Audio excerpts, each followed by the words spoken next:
जय हिंद everyone. Welcome to concept session 14 of chapter light. और आज के सेशन में हम लोग डिस्कस करेंगे refraction of light through a glass slab. फिर हम लोग जानेंगे लैटरल शिफ्ट के बारे में। और फाइनली हम लोग डिस्कस करेंगे factors on which lateral shift depends. तो चलिए, पहला टॉपिक शुरू करने से पहले हम लोग एक चीज रिकॉल कर लेते हैं जल्दी से कि लाइट रे जब एक रेयरर मीडियम से डेंसर मीडियम में जाती है तो उसका स्पीड जो है डिक्रीज करता है और वो बेंड टुवर्ड्स द नॉर्मल होती है। और इसका हम लोगों ने मैथमेटिकल जस्टिफिकेशन भी देख लिया पिछले सेशन में। और जब लाइट रे एक डेंसर मीडियम से एक रेयरर मीडियम में ट्रैवल करती है तो उसका स्पीड इंक्रीज करता है और वो bend away from the normal होती है। इन दोनों ही कॉन्सेप्ट का यूज हम लोग जो है ग्लास स्लैब के रिफ्रैक्शन में हम लोग करने वाले हैं। तो चलिए शुरू करते हैं। पहला topic that is refraction of light through a glass slab. Consider करते हैं कि हम लोग के पास एक ग्लास स्लैब है जिसका थिकनेस है टी, मतलब इसका जो विड्थ है इस तरीके से कह सकते हैं वो है टी। ग्लास स्लैब के बाहर का जो मीडियम कंसीडर कर रहे हैं वो एयर ही कंसीडर करते हैं कि एक इंसिडेंट लाइट रे है जो ओब्लिकली आके ग्लास स्लैब को स्ट्राइक करता है। पॉइंट ऑफ इंसिडेंस पे हम लोग क्या करेंगे, एक नॉर्मल N1 ड्रॉ करेंगे। अब अगर रिफ्रैक्शन ना होता तो लाइट रे अपने ओरिजिनल पाथ पे कुछ इस तरीके से ट्रेवल करती। तो ये हो गया original path of the incident रे। पर अभी लाइट रे कैसे ट्रेवल करेगी, ये एयर टू ग्लास मतलब एक रेयरर मीडियम से डेंसर मीडियम में जा रही है। तो ये बेंड टुवर्ड्स द नॉर्मल करेगी कुछ इस तरीके से। तो हम लोग को मिल गया रिफ्रैक्टेड रे। अब ये रिफ्रैक्टेड रे आके ग्लास स्लैब के दूसरे फेस को स्ट्राइक कर रहा है कुछ यहाँ पे। जिस पॉइंट पे ये स्ट्राइक कर रहा है यहाँ पे हम लोग एक दूसरा नॉर्मल ड्रॉ करेंगे N2। अब लाइट रे क्या करेगी, अब लाइट रे ग्लास स्लैब के बाहर निकलेगी। इसका मतलब लाइट रे ट्रैवल करेगा फ्रॉम ग्लास टू एयर, मतलब एक डेंसर मीडियम से एक रेयरर मीडियम में जा रही है। तो जब डेंसर से रेयरर जा रही है तो ये bend away from the normal होगी कुछ इस तरीके से। और इस लाइट रे को जो फाइनली ग्लास स्लैब से बाहर निकल गया इसको हम लोग बोलेंगे इमर्जेंट रे। जो एंगल क्रिएट हुआ नॉर्मल और इंसिडेंट रे के बीच में इसको हम लोग बोलेंगे एंगल ऑफ इंसिडेंस। जो एंगल क्रिएट हुआ नॉर्मल और रिफ्रैक्टेड रे के बीच में इसको बोलेंगे एंगल ऑफ रिफ्रैक्शन।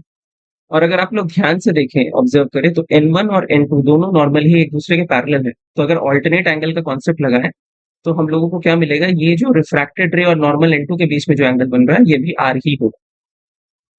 फाइनली जो एंगल नॉर्मल और इमर्जेंट रे के बीच में बन रहा है इसको बोलते हैं हम लोग एंगल ऑफ इमर्जेंस और इसको लिखते हैं स्मॉल ई। अब फाइनली अगर आप लोग ध्यान से देखें तो इमर्जेंट रे और original path of the incident रे ये पैरेलल नजर आ रही होगी। इसका मतलब जो इंसिडेंट रे ट्रैवल कर रही है वो एक तरीके से इमर्जेंट रे के तरफ जैसे निकल रही है तो ये पैरेलली शिफ्ट होगी। तो ये जो डिस्टेंस होगा original path of the incident रे और इमर्जेंट रे के बीच का जो ये डिस्टेंस मिला, परपेंडिकुलर डिस्टेंस मिलेगा, इसी को हम लोग बोलते हैं लैटरल शिफ्ट। तो ये हमारा लैटरल शिफ्ट हो गया, that is the perpendicular distance between emergent रे and the original path of the incident. तो कैसे लिखते हैं लैटरल शिफ्ट को, डिफाइन कैसे करते हैं, लैटरल शिफ्ट या लैटरल डिस्प्लेसमेंट भी बोला जाता है इसको। It is the perpendicular distance, ये कीवर्ड है, इसको मिस करेंगे तो फिर मार्क्स कट जाता है। तो perpendicular distance between the direction of the original path of the incident रे एंड द इमर्जेंट रे, इसी को हम लोग बोलते हैं लैटरल शिफ्ट या लैटरल डिस्प्लेसमेंट। तो जब रे डायग्राम बनाने के लिए आएगा तो जनरली स्टूडेंट सारा चीज बनाते हैं लेकिन कुछ कुछ चीजें मिस कर देते हैं। जैसे फॉर एग्जांपल ये thickness of the glass slab को मिस कर देते हैं, लैटरल शिफ्ट मिस कर देते हैं। तो अगर आप लोग इसको मिस कर देंगे तो मार्क्स डिडक्शन हो जाता है। तो थोड़ा सा इस डायग्राम को प्रैक्टिस कर लेना है, रे डायग्राम प्रैक्टिस कर लेना, और फिर जो है ये क्वेश्चन अगर आता है तो आपको फुल मार्क्स मिल जाएगा इसी रे डायग्राम को बनाने का। तो अब हम लोग के पास एक नया क्वांटिटी दिख रहा है, वो है लैटरल शिफ्ट। तो चलिए जल्दी से जान लेते हैं कि ये लैटरल शिफ्ट किन किन फैक्टर्स पे डिपेंड करता है। तो factors on which lateral shift depends.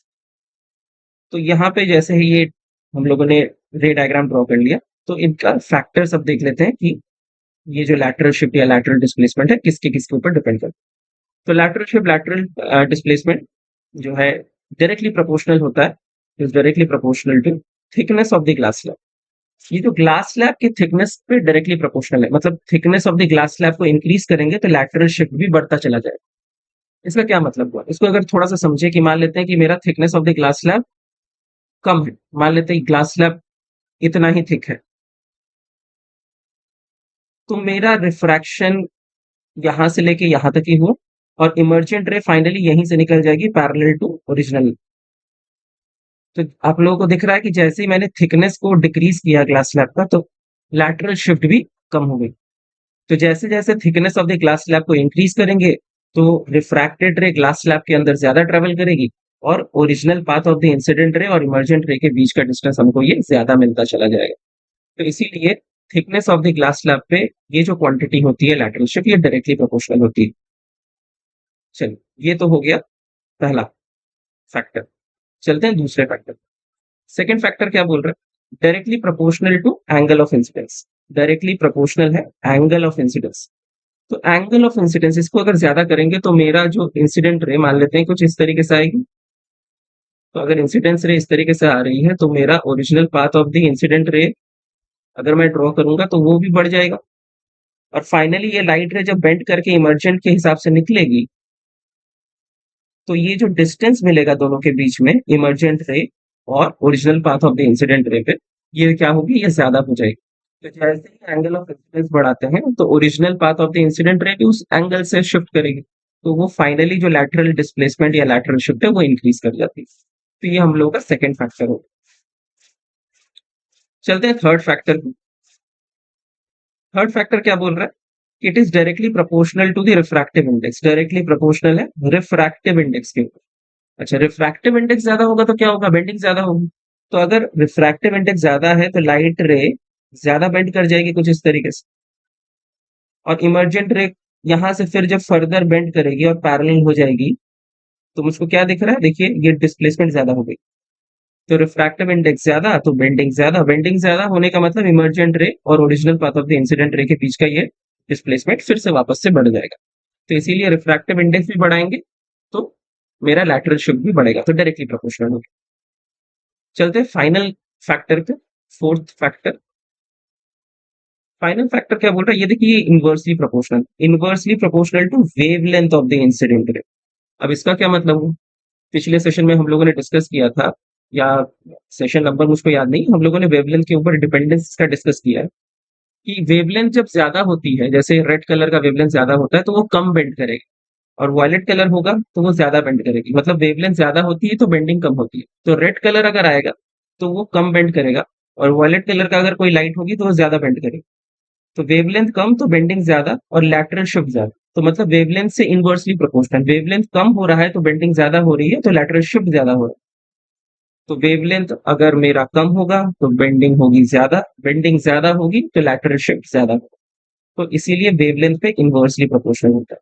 तो अगर कोई मुझको कंपेयर करने के लिए बोले कि एक वायलेट कलर का लाइट है और एक रेड कलर का लाइट है, तो कौन सा किस में लैटरल शिफ्ट ज्यादा होगा, तो हम लोग बोलेंगे वॉयलेट कलर में लैटरल शिफ्ट ज्यादा होगा, क्योंकि वो ज्यादा बेंड करेगी।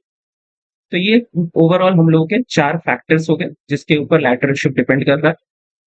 तो आज के सेशन में हम लोगों ने डिस्कस किया refraction of light through glass slab.